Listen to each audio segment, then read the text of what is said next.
Johns, who have worked tirelessly throughout the night to rescue and evacuate a number of households, particularly in the Welcome Bay area, Welcome Bay Road, and also the police staff.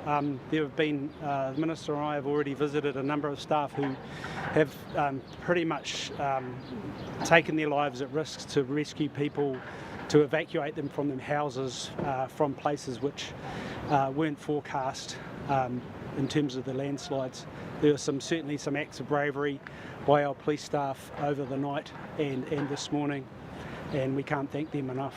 Thank you. Any questions you might have? So, Tim, do you have an idea of numbers, people who are injured, possibly casualties, people missing? Any numbers? Yes, in terms of the Mount, I can't go into numbers now. This is very much a rescue phase. I have to acknowledge Bill's team here that are on the side of the hill now. Whilst the land's still moving, they're in a rescue mission to rescue those people. So I can't be drawn on numbers. What I can say is that it is single figures. Yeah. So you've gone through the list, Tim, of those who are unaccounted for at the campground. Have you ascertained the number of people who were checked in here? Yeah, we've been working all morning to reconcile those lists and those names, so our investigators have been doing that. I can't speculate on those names now. I'll give them to you. I can in the fullness of time. Just now is not the right time. So are we talking around 5 or more people who are unaccounted for right now? Look, again, I can't be drawn on numbers because it is possible we could find someone alive.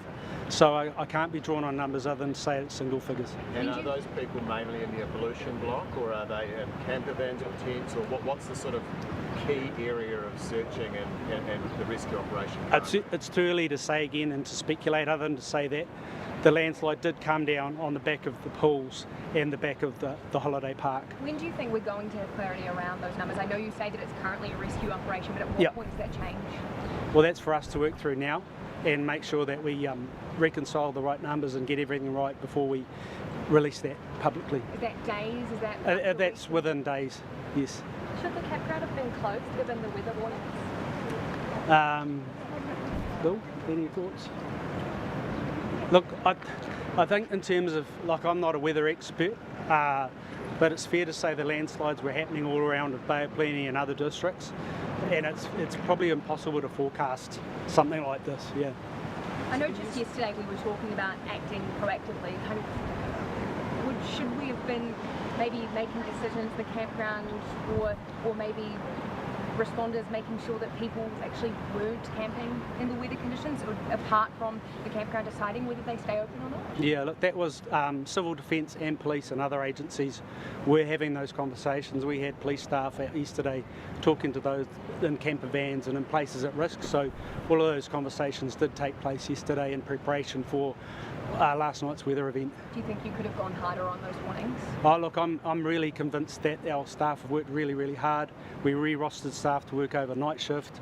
Like I said, the acts of bravery that we're yet to come out publicly were outstanding, and I can't thank our police staff enough or be more proud of them. At what point were evacuations considered for the campground and the rest of the area? I don't have that detail now, other than the major slide happened at 9:30 this morning.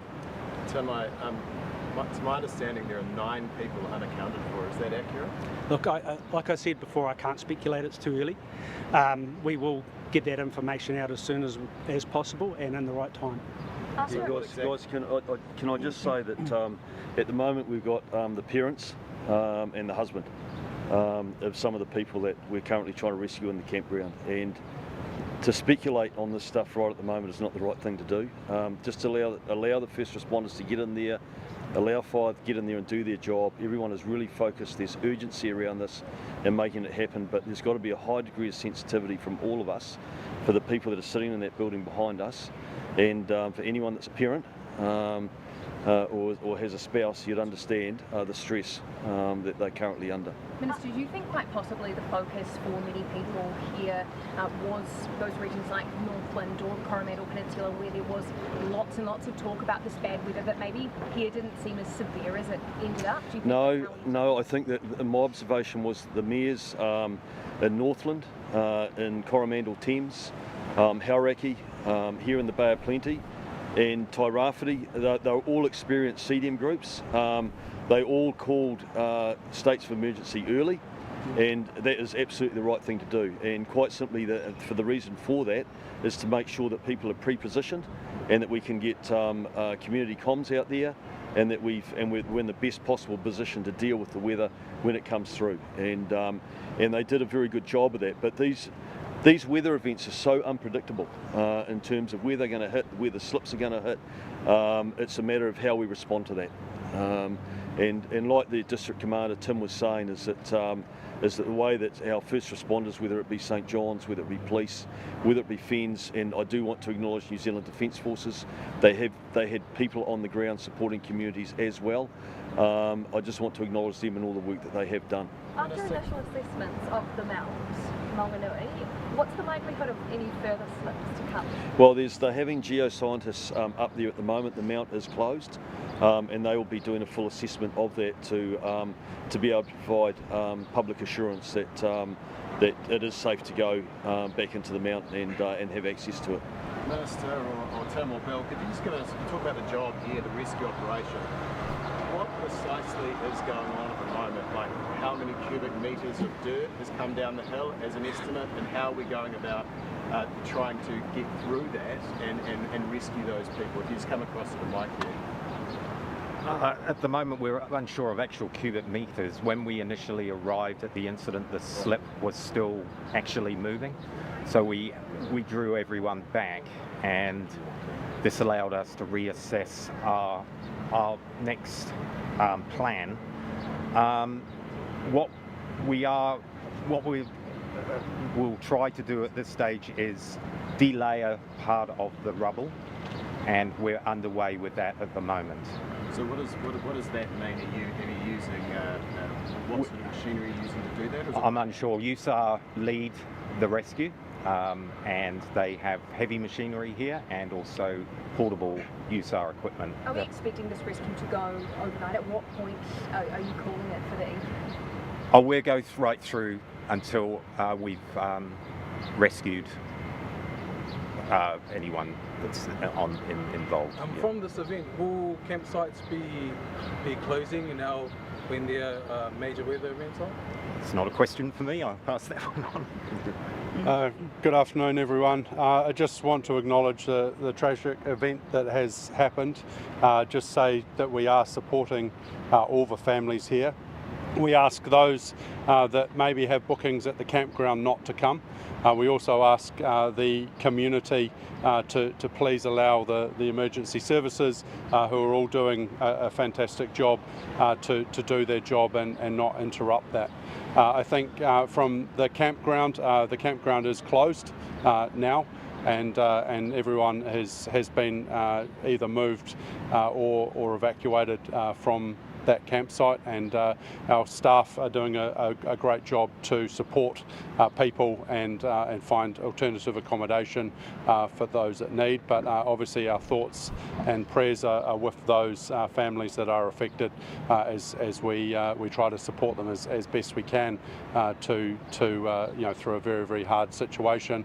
As you heard, we've got an operation in progress at the moment, and we certainly hope for a good result where we do rescue people, but we are still got several unaccounted for, and we will be continuing to go through that list. What we've experienced is some of the people have checked out of the campground and they haven't let us know, and so that's some of the unaccounted people. As we ring around those people, we can take them off that unaccounted list, so that explains some of the fluidity, I guess, around numbers, etc. But we know that there are people missing from the campground.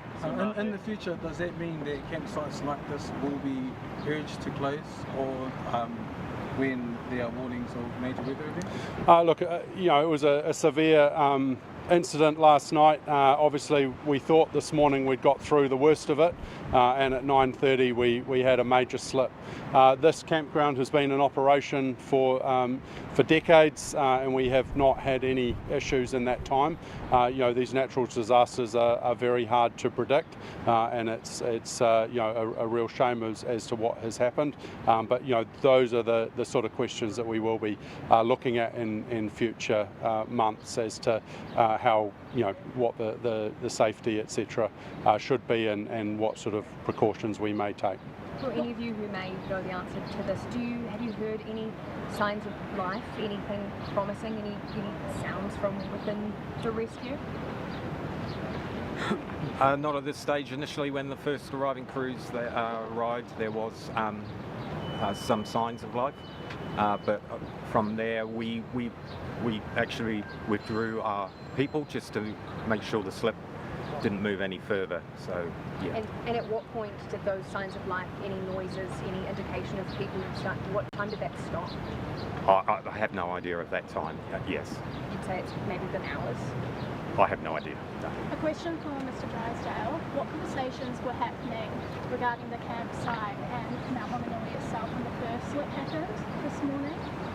Obviously we were monitoring the situation. We supported the emergency Bay of Plenty in declaring a state of emergency yesterday, and clearly the weather that hit us was quite severe. But our focus at the moment is very much on the recovery of the people and supporting those families affected. Anything else, obviously we'll be looking at as we debrief from this. Obviously the Mount Hot Pools was also affected, which is one of our venues. Pleasingly, from confirmation from CCTV, it looks like everyone is accounted for from that facility, which is one small bit of good news in this situation. So what time was it, Mahe, when emergency services were first scrambled? It was obviously a busy time of morning when there were people in the toilet block moving around. Yeah, it was about 9:30 that the slip happened, and emergency services were here very quickly after that. And how many families are you liaising with currently at the surf club who are waiting to hear the news? Look, again, I'm not going to speculate on the families, but there was hundreds of families here early on, and the police did a very good job at removing and evacuating everyone from the campground and bringing them over here. Obviously, taking details to try to put those lists together. Sorry, so we've had the slip here. There's also been slips overnight in Welcome Bay with an operation underway, 2 people unaccounted for. Have you got an update on that one as well? Yeah, sure. We're in regards to Welcome Bay, we are working with FENS in terms of a rescue phase there as well. Unfortunately, last night there was at least one house that was had a landslide on top of it, or through it, if you'd call it that. 2 people were able to escape, and 2 people are unaccounted for in regards to that one. So that's another operation that's running concurrently with this one at the Mount. So what's involved in that operation? So that's again fire leading in terms of a rescue operation, working with police. Firstly, ensuring that the scene is safe for us to attend to. We can't put our staff in there if it's still moving. Obviously we don't want any more risks or casualties. So it's about working closely with fire and working through that today. Yeah. Was there any involvement of local hapu and iwi? Absolutely. Local iwi have been here this morning and have blessed the scene, and we're working closely with iwi. And it's fair to say this community is very tight-knit, which includes all the hapu and iwi here, and we're in direct communications with them and appreciate their support. Any messages or advice to the community who obviously you said that this hasn't happened before on this scale, for those feeling nervous or fearful, especially given days now of weather events? What's the message there? Yeah, look, the best thing you can do is take the official advice. So everyone within the Bay of Plenty would have got a text message or a Western Bay yesterday about what to do in terms of looking after themselves. Not to go onto beaches when there's a weather event, all those sort of quite practical advice tips, that extended to tourists as well. So take advice and just take the advice seriously. Some people don't, and then they need to. Yeah. And do you think for those who may have had plans to travel in or around the area, any of those areas, just to lay low and maybe stay home until things clear up a bit more? Particularly when the weather event's occurring. I mean, that's stopped here now, but and in fairness, most of those in the community did heed that advice. Just there's the odd one that doesn't. Yeah. Is there likely to be a rivalry? Last question. If there are fatalities? That's something we would speak to local iwi about, but the answer is yes. Sorry, just to confirm, last thing, have you actually rescued anyone from this slip? No, Bill, you can talk to that. No, we haven't rescued anyone at this stage yet. And Bill, sorry, at what time did you last hear people yelling out at the scene? My understanding was members of the public, obviously, which is an instant reaction, tried to get into the rubble and did hear some voices. Our initial fire crew arrived and had the same, we were able to hear the same. Shortly after our initial crew arrived, we withdrew everyone from the site due to possible movement of slip. Have you heard voices since then? Not that I know of, no. Thanks, guys. We're going to wrap it up there. Yeah, can I just say thanks, guys, for being here. I know that there is a very high level of public interest, and it's incumbent on us to be able to get as much information out as possible, and we're committed to do that. But we have to be sensitive. This is a sensitive, fluid and ongoing situation. I just want to recognise we did have the Deputy Mayor here and two of the local MPs with us as well. And thank you for being here today. And we will give you provide you with regular updates. Thank you. Thank you. Thanks, guys.